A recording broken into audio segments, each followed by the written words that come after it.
রাজা। ইসলামের দ্বিতীয় খলিফা হযরত উমর রাজিয়াল্লাহু আনহুর শাসনামল। তখন পারস্যের এক প্রদেশের শাসক ছিল হরমুজান নামের এক অত্যাচারী রাজা। মুসলমানদের সঙ্গে তার প্রায়ই লড়াই হতো। লড়াইয়ে পরাজিত হলে তিনি বিভিন্ন শর্তে সন্ধি করতেন এবং নিজের রাজ্যে ফিরে যেতেন। পরে আবার সুযোগ পেলেই মুসলমানদের ক্ষতি সাধন করতেন। তার এমন অনৈতিক নীতির ফলে খলিফা হযরত উমররা আদেশ দিলেন হরমুজানকে বন্দী করে তার দরবারে হাজির করতে। ইতোমধ্যে এক যুদ্ধে হরমুজান মুসলমানদের হাতে বন্দী হয়।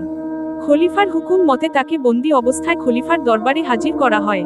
তখন খলিফা হযরত উমররা তাকে লক্ষ্য করে বললেন, আপনি আমাদের সঙ্গে বারবার বিশ্বাসঘাতকতা করছেন।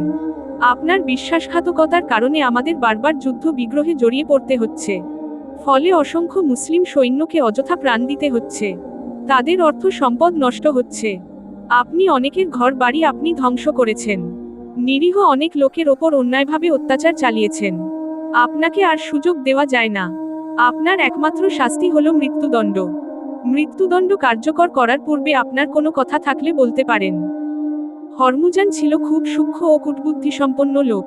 সুযোগ পেয়ে তিনি এক ফন্দি আটেন। তিনি বললেন, মহানুভব খলিফাতুল মুসলিমিন, আমার প্রচণ্ড পিপাসা পেয়েছে, দয়া করে আমাকে একটু পানি পান করতে দিন। খলিফার নির্দেশে তাকে পানি পান করতে দেওয়া হলো। সুচতুর হরমুজান পানির পাত্র হাতে নিয়ে তা পান না করে ভীতু ভীতু ভাব নিয়ে ডানে বামে তাকাতে লাগলেন। তাকে জিজ্ঞাসা করা হলো, কি হলো, আপনি পানি পান করছেন না কেন?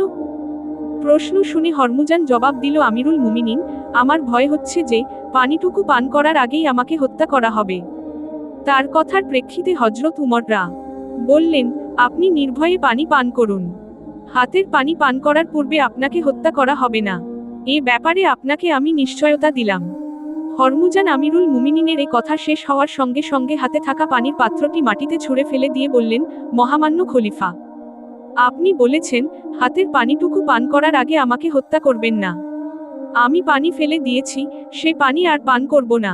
ওয়াদা অনুযায়ী আপনিও আমাকে আর হত্যা করতে পারবেন না। হরমুজানের এই চালাকির প্রেক্ষিতে মুসলিম সৈন্যরা রেগে গিয়ে বলল, আমিরুল মুমিনিন, আপনি অনুমতি দিন, আমরা এখনই তার এমন অনৈতিক চালাকির শাস্তি দেই। কিন্তু খলিফা হযরত উমররা সবাইকে থামিয়ে দিয়ে বললেন, না, তা হতে পারে না। মুসলমানের কথার মূল্য অনেক। সুতরাং যে কথা আমি বলে ফেলেছি, যে কোনো মূল্যে আমি তা রক্ষা করবই ইনশাআল্লাহ। যেহেতু আমি তাকে বলেছি তার হাতের পানিটুকু পান করার পূর্বে তাকে আমি হত্যা করব না, আর সে যখন পানি পান করেনি, সুতরাং বন্দী হরমুজানকে হত্যা করা চলবে না। এই কথা বলে উমররা হরমুজানকে লক্ষ্য করে বললেন, যান, আপনি মুক্ত। আমার কথার খেলাফ আমি করব না।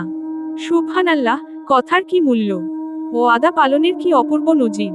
হরমুজান কল্পনাও করতে পারেননি তিনি এত সহজে মুক্তি লাভ করবেন।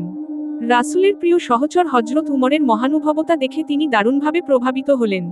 তিনি ভাবলেন, এই যদি হয় ইসলামের আদর্শ, তবে এর থেকে দূরে থাকা হবে আমার জন্যে চরম দুর্ভাগ্যজনক। ইসলামের অতুলনীয় আদর্শে মুগ্ধ হয়ে হরমুজান ইসলাম গ্রহণ করলেন।